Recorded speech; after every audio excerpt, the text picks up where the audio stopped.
pull an all-nighter last night? As opposed to any other nights during the season. Yeah. Trying to understand Arizona, and how they play, and they're really good on both ends of the court. They're very efficient offensively. They attack you. They shoot it well. They got good size. They defend at an incredibly high level. They turn teams over, make life difficult at the rim. So they're really good. How do you do that? Do you look at maybe the last 10 games? Do you look at their best games? How are you breaking down what you're studying?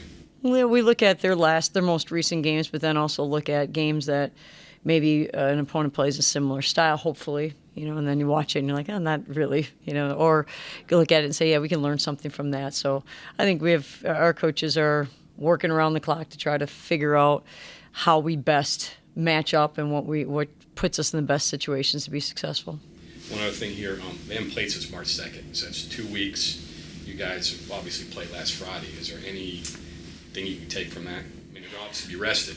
Right, been on both sides of that, so I think whichever side you're on, you probably look at the other side and say that's a better advantage. So I think ultimately, our young ladies had some time off, and then we've kind of gotten back at it, and hopefully that favors us in the sense that we're in a good spot, hopefully.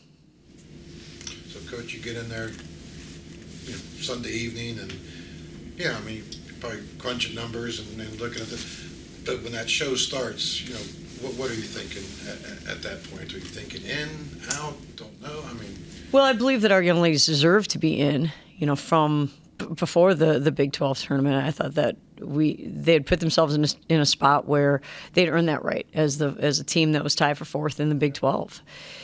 And then you look at the quality wins, and then you compare our resume to other teams that they say are on the bubble, and all of it appears as though we are in a really good spot. But again, ultimately, every selection committee is a little bit different. I've had the fortune of being on the side that we were on last night. I've had the misfortune, or unfortunate situation being on the other side of it. So, you don't know for sure until your name pops up or it doesn't. Last year when we were at South Dakota, we were the very last team that was announced.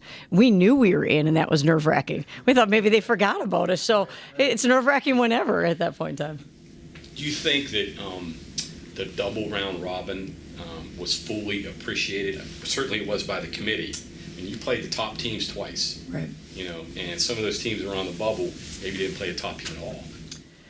Well, certainly the strength of our conference and the depth of our conference this year, just outstanding. And so now that we're in, you hope that it prepares you to play at a high level. For you, when you came and took a new job, and now you got a bunch of new girls and the whole city and everything else, did you feel like a rookie coach again? Was it like being reborn? And how did you approach putting things together?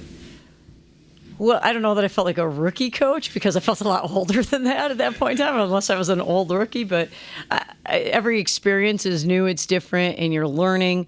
You're learning a whole new group and trying to bring everyone together and trying to teach a new system, but also modify your system to fit the players that you have. And, throughout the course of the entire season, I think our coaches have really been diligent about trying to continue to work on basic, simple, fundamental to help us get better. And at times, we've seen that. We've seen our young ladies really grow and, played really well down the stretch. And that's going to be, hopefully important for us to build upon now that we have a chance to keep playing.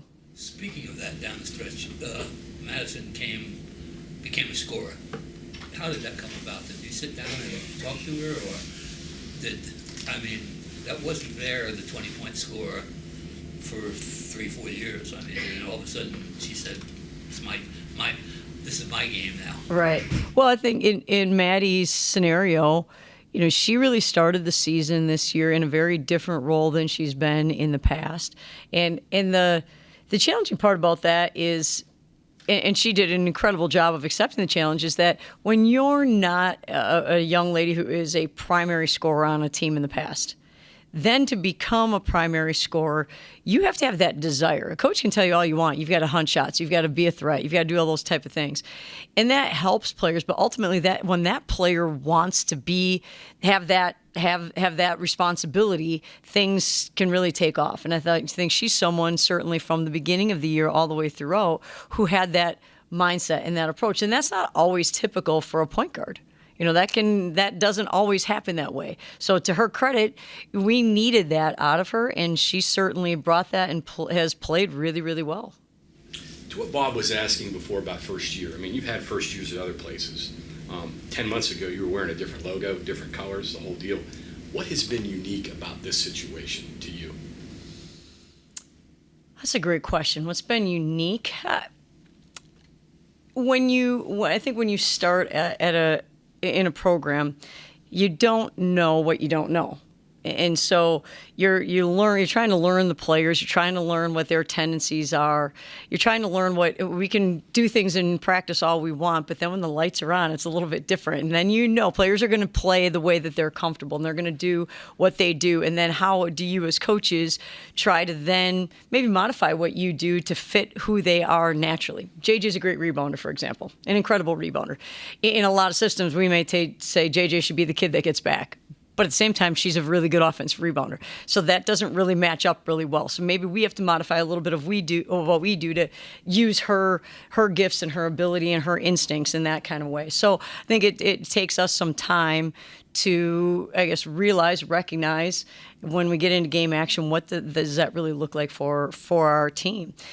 This group, what you don't know is always how hungry, what's your ability to fight through challenges, how resilient is your group going to be, when you face some losses or adversity, are you going to bounce back? How do you bounce back? Who's going to take that initiative? You can't let it hit, you can't let it affect your next performance. And so I think all those things are things that we've learned about ourselves through the course of the year. And I think what's really fun about this group is that we've continued to battle and we've continued to progress and we've continued to get better. Even in our last few games, there were some defensive rotations that I thought, they're making great plays. They're just flying around and helping each other. And, not that they don't normally do that in practice, but now we're seeing it in practice more consistently. And then it's fun to see it out, in game action. So I think those are things that are fun. Our young ladies they're really excited. They really had fun at the selection show last night. Even though Maddie asked me a question yesterday after practice. She said, "Coach, how do you feel?" And I said, "I feel good." And they were going to lift. I feel great, except I'm not going to lift. I feel great. I feel good. I feel like our chances are really, really good. And you know what? We're going to watch it in the film room. And for whatever reason, during my coaching career, that's been a good spot. So maybe there's some superstition. So we're going to do that. I feel good about this. She was like, "Oh, okay, great." And so it worked out. So that was good. That was certainly good. What about the demands beyond the building? I mean, the fundraising, the different things that are required of your time now. How do you adjust it to that?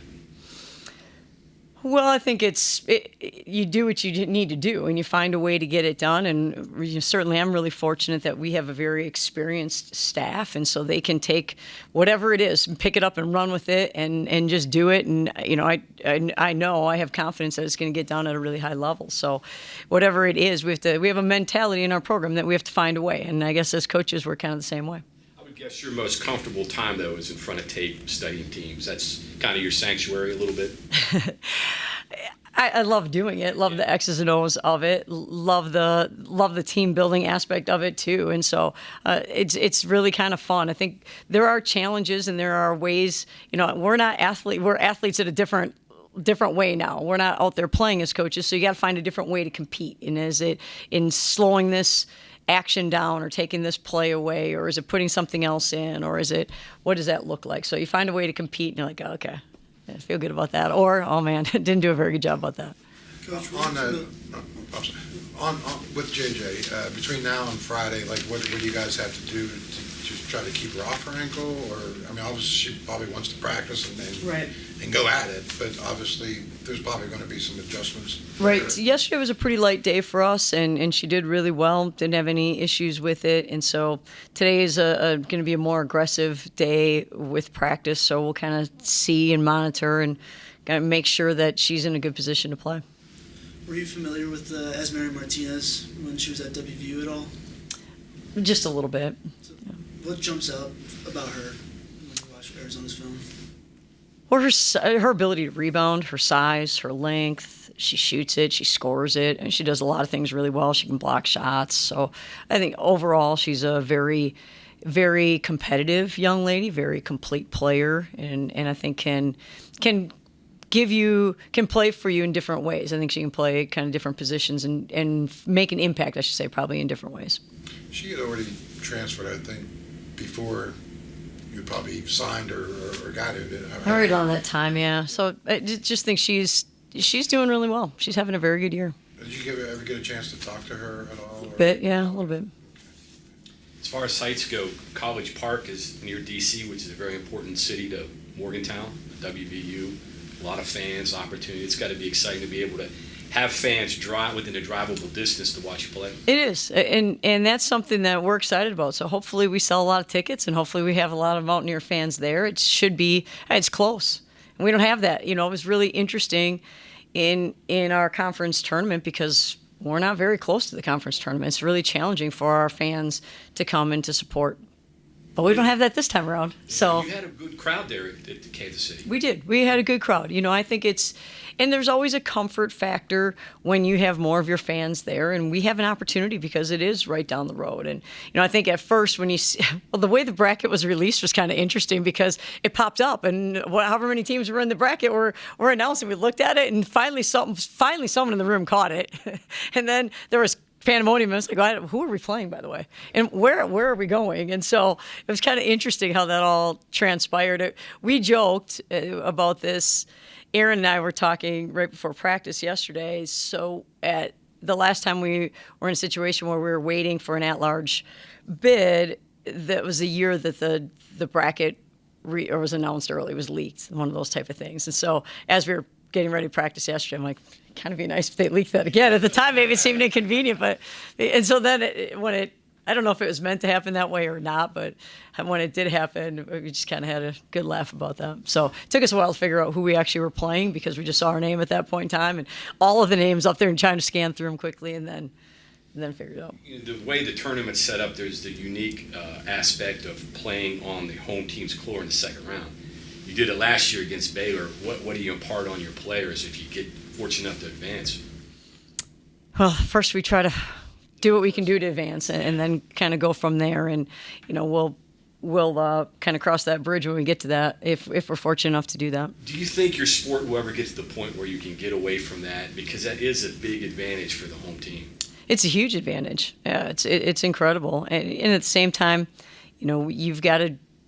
you're in a position to continue playing, and you got to do what you can do to put yourself in as good a position to be, to compete against Arizona and their size and their length and everything else, and then take it from there. What does it take to survive and advance in the NCAA tournament?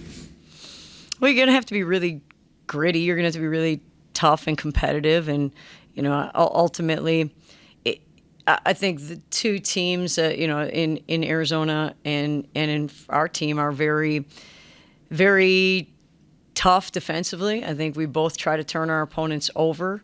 We both try to turn our opponents over and then get out and push in transition.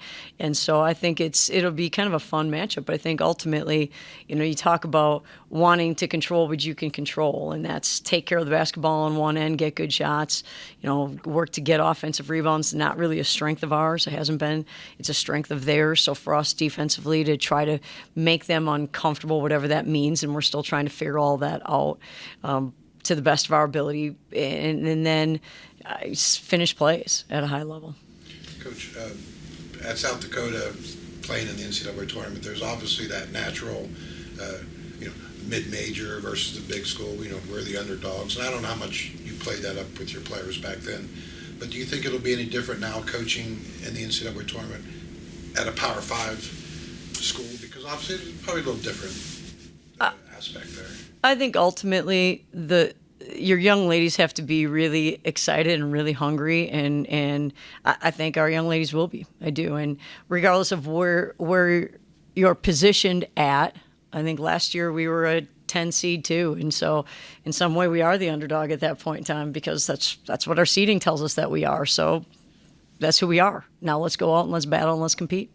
Probably a question for when the season's over, but when you think back to when you took this job, where did NCAA tournament figure in your equation of the things that you were working toward? I mean, was it realistic when you think back about it? I think ultimately because we are a process-driven program, expectation number one is to be your best. We talked, yesterday's message going into practice is from one of the books that we read this summer, which is Training Camp, and that message was the best do ordinary better than the rest. And so, did we look at that? Did we look at last year's team and the returners and the kids coming in and say, boy, we're in a position that we should be able to contend for this or for that? How do you even know? How do you know any of that? And so we focus on what that process looks like. Getting the ball around the rim, taking care of the basketball, guarding without fouling, finishing plays, those type of things. And then as the season wore on, we kept getting better. And that's kind of fun. It's really fun to be a part of that. It's great. It's fun to see that. And then when you achieve at a higher level and you're competing at a higher level, and we didn't always do that. We even in the end of or middle of our conference season, we had stretches where we didn't finish plays very well. And so we adjusted how we practiced. Even though we were practicing drills to work on that skill set, they weren't working very well for whatever reason. And so we had to find new ways to work on it. And maybe the new ways worked a little bit better. Maybe the film worked. How do you really know? But something was working. So then we kept doing that something. And then that wasn't working. Then we had to do it a little bit differently. And so the fun part about it is finding ways to continue to either grow our knowledge base of what we want to do and the why behind what we're doing, as well as the ability to actually go do that. And then the comfort to say, yeah, we did that. We do that all the time. That's what we do. So again, yesterday's message was the best do ordinary better than the rest. Our job is to play basic, simple, fundamental basketball, share the ball, take care of the ball, get good shots on the other end, work to limit opportunities for your opponents and finish plays. And see, it's not very complicated, I guess, when you put it that way. And that's kind of our approach. You've consistently made postseason tournaments in your career. I believe it was 14 of 15 before this year, now 15 of 16. What do you remember about preparing for that first postseason tournament and that first NCAA tournament, and how do you feel like you've changed as a coach, since That's then? a long time ago. I don't know if I remember it. I think the excitement of this time of the year is something that's really special. Every year that you go through it, it's really special. And so for this group to be in a position to play in the big dance is something that is really exciting. Now, how will we practice today now that we know? I don't know, because we haven't been in this position before. And so how will we respond to it? I don't know. And if we don't respond very well, then tomorrow we better do something differently so that we get better. So that'll be interesting to see. I believe that because we're excited, what happens a lot of times at tournament time is that all of a sudden things register at a different level. And I thought that happened before the Big 12 tournament. Now, maybe that didn't show in all ways on the court, but it means that our kids were coaching each other on the sidelines in another way. Not that we hadn't done that earlier in the year, but we didn't do it early on because they didn't really know how to do that. They didn't know what we were trying to teach it, and they didn't even understand it. So if you don't understand it, how do you teach somebody else? And now they're saying things about, hey, ball screen defense. This is what you have to do. No, you got to do it this way. This is important for us. And so I think our desire to do well is really high, and that's what you need. Then you have to go out and you have to execute at a high level.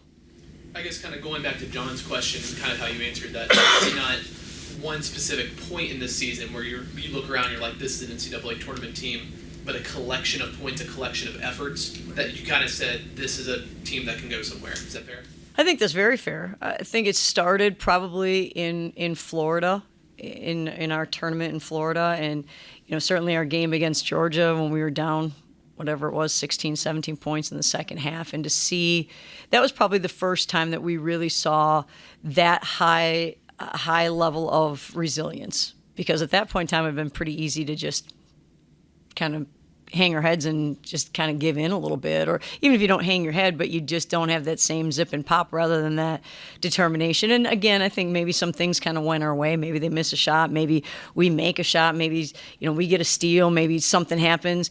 And then that gives you a little bit of energy and a little bit of burst. But then all of a sudden you could see just kind of the collective group taking off at that point in time. And I think that's when it started. Now, did it stay there the whole time? No, it didn't, because we still had to get better in a lot of different areas, and I thought we did. And I think what this group has done, when you look at gaining momentum and getting better, you wanted to just say, okay, well, we did it, so now we're going to just go do it again, and now we're going to go do it again. But it doesn't really work that way. You may get better in one area, and then maybe you get the same shots, but you miss them, and so now you feel like you're not as good, or a team makes some shots that they didn't make in another scenario, or you're really focusing on zone offense, for example, and then all of a sudden, because you're really focusing on zone offense, maybe your man offense that you haven't really been together all that long isn't quite as good, and so now we have to go back and work on that. Then we have to see something different. Maybe we're going to guard ball screens,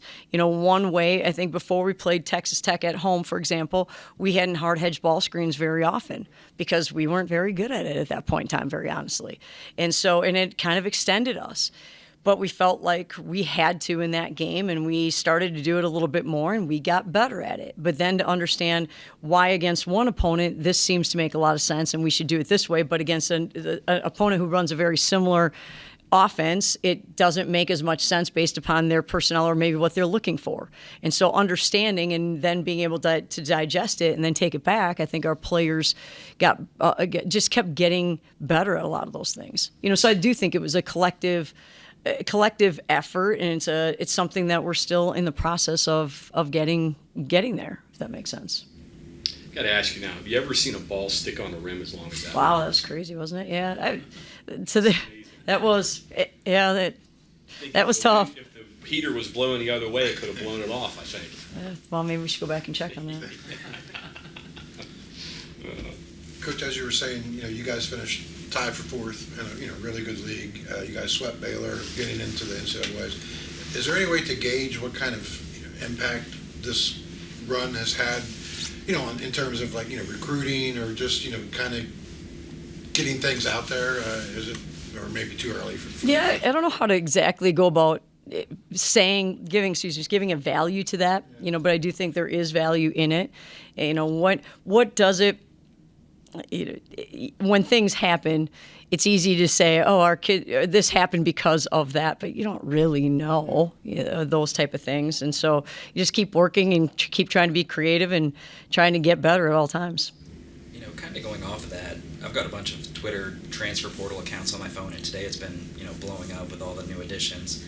At this time of season, how do you balance focusing on that and focusing on the tournament as well? Yeah, certainly right now for us, my attention is really on where our team is at, and I know we have other coaches who are looking at all those type of things because I guess ultimately there's value and timeliness is important and all those type of things, but ultimately, I'm really focusing on what we have to do and still trying to learn who Arizona is and what are their tendencies. And you can watch a game or two, you can clip those games, you can watch them, but until you really study for a while, it's hard to really know that. More questions? Great, thank you.